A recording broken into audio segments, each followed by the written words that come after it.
You need me. For we're all a part of God's body. I'd like to take this moment to introduce, to express the privilege and honor, first of all, of introducing a truly remarkable activist, the Reverend Mariama White-Hammond. And again, I'll only be able to speak about Mariama's ministry and her accomplishments in the briefest of outlines. But you can learn more about her. There's a very compelling article about Mariama in the Boston Globe, which you can find online, and it speaks about her ministry and her passions in the context of her family and her community. And I should mention that while it's really extraordinary to hear from Mariama today, I would love sometime to welcome your parents back here. Both of Reverend Mariama's parents are also ministers and physicians and have contributed quite a lot to humanity.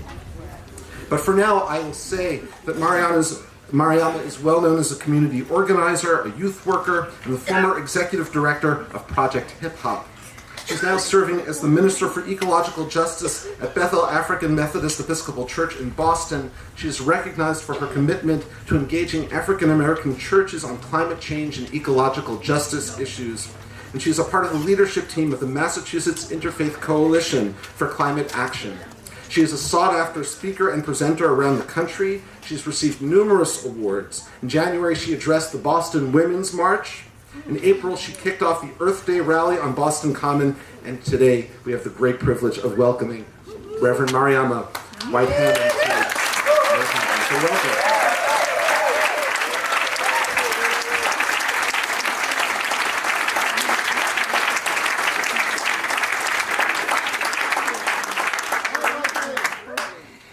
It is a pleasure to be with you this morning, or this afternoon, and I'm going to put on my timer because I just want to make sure I stay within my time, but also I know that it is warm here, and we are blessed with the sun, and I am also deeply thankful for this shade, for this tent, and for those of you who have pressed your way even outside of the tent. Thank you to all of you who are here this afternoon. I actually came up because in our tradition, the song that comes before the sermon is really kind of like a part of the sermon, and I want to thank you so much for ministering that song. When they asked me, that is one of my favorite songs, and so I am deeply grateful to the Amherst Area Gospel Choir. And I just want to also thank the two sisters who sang, two young women. Can you just stand for a moment? Our soloists.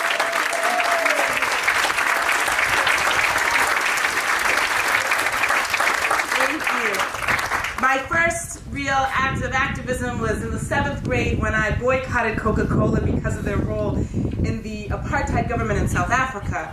And during that time, I came to know that song, Senzenina. It came to mean a lot to me because so many young people were putting their lives on the line. And so to hear it sung by young voices, that really brings that song alive. What are we doing? What have we done? And it is the role of young people to keep asking us that question until we respond as is merited. I also want to say thank you to Reverend Margaret and Reverend Andrea for their hard work to pull this all together.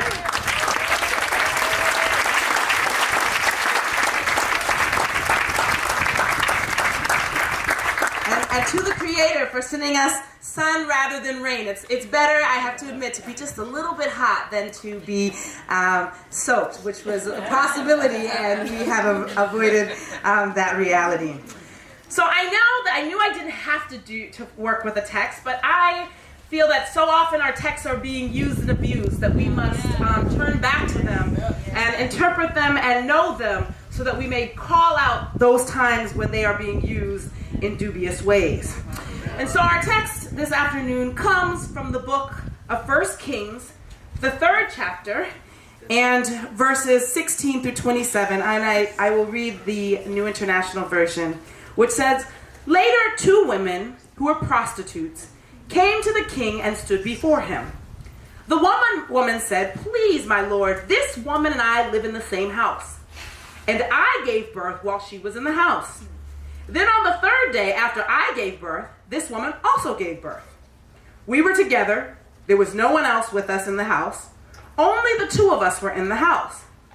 Then this woman's son died in the night because she lay on him.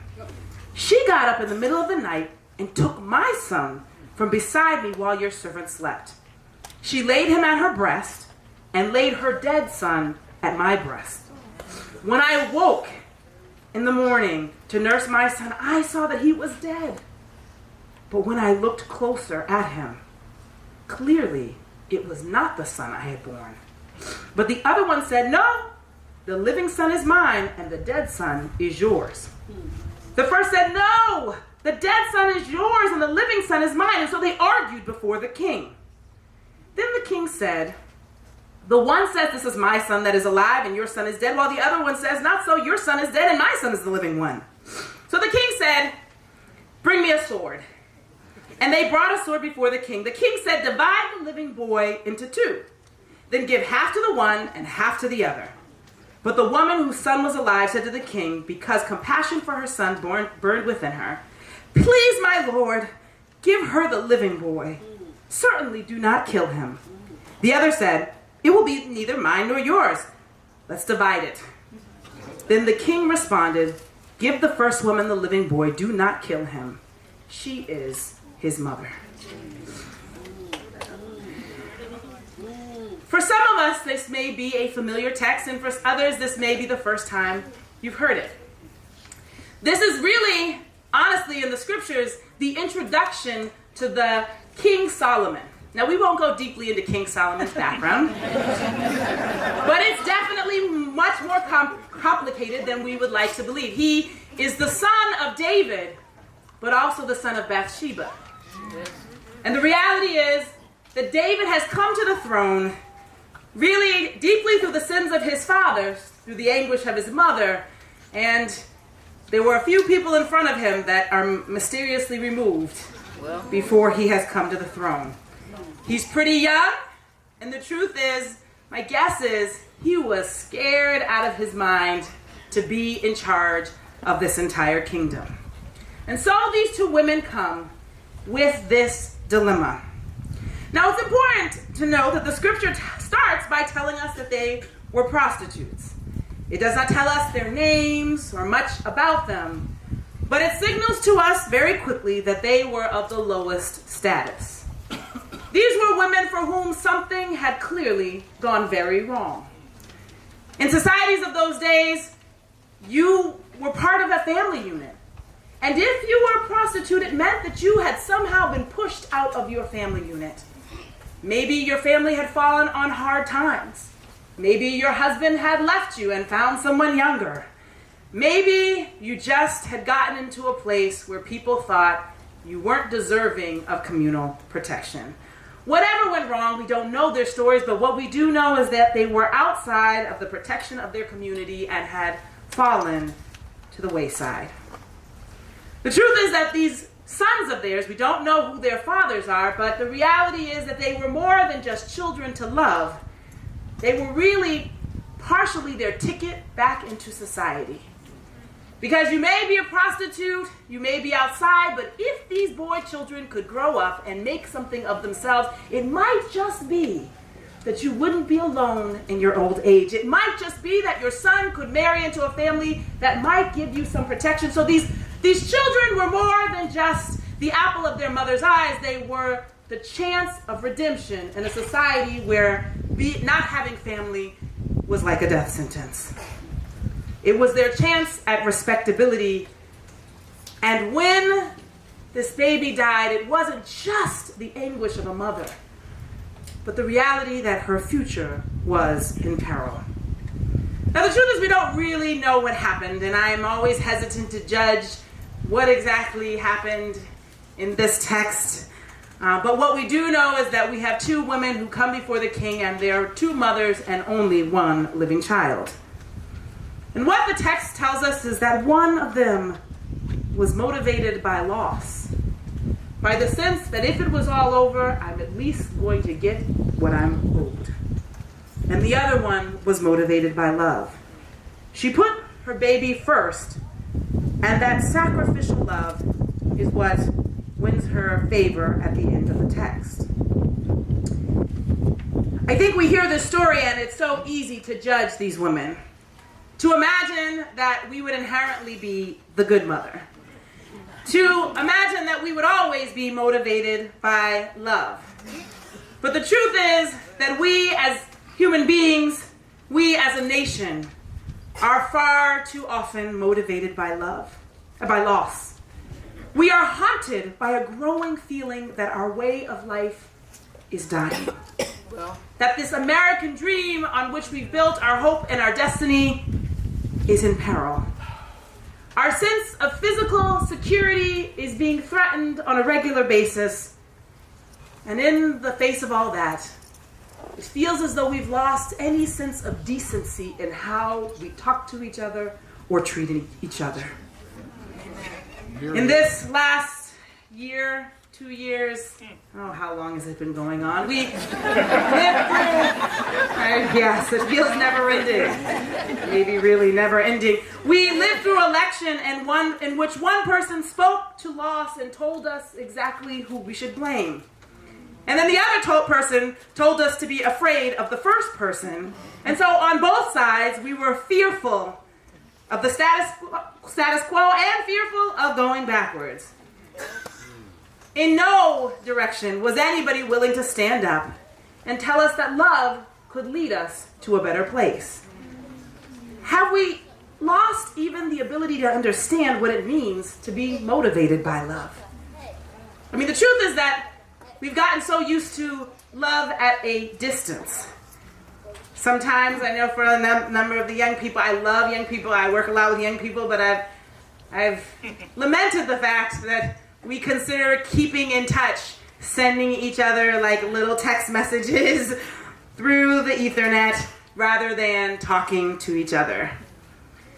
In so many of our cities, we consider ourselves living in a totally different reality than rural communities. In fact, we can't even imagine sometimes that we live in the same state, same planet, in the difference of perspective.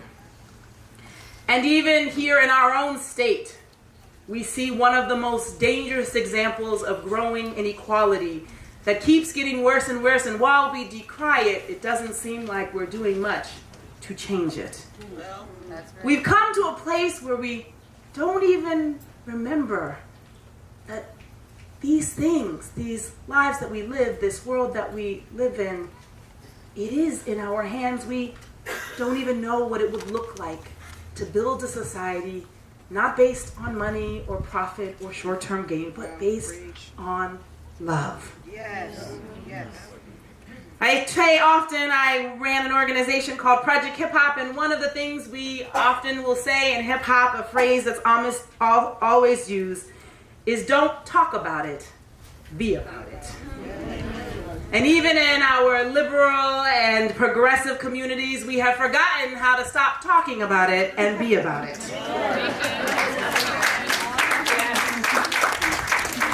Well, the good news is we have so many opportunities right now to demonstrate what it means to love, not just from a different distance, but to love sacrificially. When there is a call to deport undocumented young people, we have an opportunity not to talk about it, but to be about it. When our Muslim brothers and sisters are attacked, we have an opportunity not to just talk about it, but to be about it. Now, I'm going to pause because for those of you who know my tradition, if you know the refrain, I welcome you to join in the refrain with me. When LGBT communities are denied human rights, we have an opportunity not just to talk about it, but to be about it. When workers are told that they should work for wages that don't meet their basic human needs, we have an opportunity not just to talk about it, but to be about it. When black people are told that police shootings just can't be avoided, we have an opportunity not just to talk about it, but to be about it. And when we are told that the continued pillaging of this earth is the necessary cost of progress. We have the opportunity not just to talk about it, but to be about it.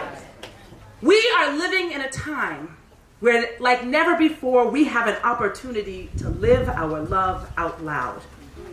And we may never find another so beautifully handed to us opportunity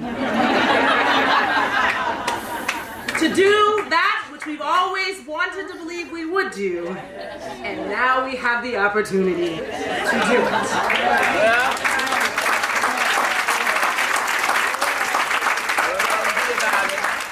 So we can, like Solomon, we can make the choice that we will reward those who live their love and not those who are motivated by loss. And of course, we would all like to believe that we are that great and giving mother, that sacrificial mother, that mother motivated by love. We could stop our analysis of this text by being glad that the loving mother won out. But I want to challenge us to recognize that this is a limited vision of possibility. Because at the end of this story, only one woman emerges the winner. The other woman, even if we think she was a liar, walks away to return back to a life, probably of prostitution, where she's now been shunned. She will now be shunned even more because this whole thing has played out in the royal court.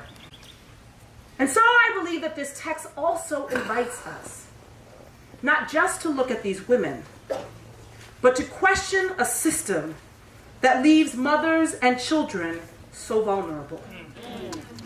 To ask the question, is it simply the fault of the mother who rolled over her son? Or is it the fault of a system that would leave a mother with only 2 days of birth by herself to care for an infant? Should not somebody else have stood up and come alongside them? Should not somebody have volunteered their services as a midwife or a support? Should not this system have said, we will not leave anyone out? And so today, we must ask ourselves the deeper question. Is it simply enough for us to feel that we are better than the other mother? Or are we called to ask deeper questions about a system that pits one mother against another because they are both living in poverty and destitution? I believe that we live in a time where we are not called to simply go up against the other side, to feel better than them, but to promote a vision of abundance, a vision that comes from the deep knowledge that if we make decisions and build our society based on what is the best within us, that deep sense of love and justice that I believe the Creator plants in each and every one of us at birth, if we live from that place, then we do not have to choose. Then maybe we don't lose our babies in the first place. Hear, hear. In the climate movement, so often we have been given the false notion that we have to choose between saving the planet or thinking about human rights. We have been told that, it costs a little extra and we hope the low-income people can afford it. And, we don't have time to talk about racism within our movement because we're trying to save the planet. I believe that these are built on these either-or notions, that we can only have one good outcome or a bad outcome, rather than the notion that if we change our way of doing and being, we might have the best of outcomes. So my call today is to reject the notion that we have to choose, that somebody has to be on the bottom of the heap. Because that notion that somebody has to be at the bottom is what is driving so many of our brothers and sisters who think that they're 1 inch from being on the bottom to be willing to push somebody down beneath them. We must recognize that the world and the times in which we live are not new. Our ancient text tells us we've been struggling with this for centuries, for millennia. And now, as we face a time of potential mutual destruction, we must stand up and say that God has created a world of abundance, a world in which we can take care of everyone if we are driven by a spirit of sacrificial love and not by the fear of loss. And so even though I know that there's a lot of carbon going up in the atmosphere, even as we speak, I will not be driven by a spirit of loss. And even though I know that fossil fuel companies right now are lobbying for some crazy bill that is going to make me insane, I will not be motivated by the fear of loss. Even though I know this week I will be at a meeting where a utility executive will claim that we need this natural gas pipeline in Massachusetts, which I know to not be true. I will not be driven by the fear of loss. Instead, I will do my activism each and every day as an invitation to that other mother. Come, let us raise this son together. Let us raise him to build a world in which no mother is left alone, in which no one sits outside of our circle of concern, in which no one is driven to make terrible choices in order to survive. This is the world we are called to build in this moment.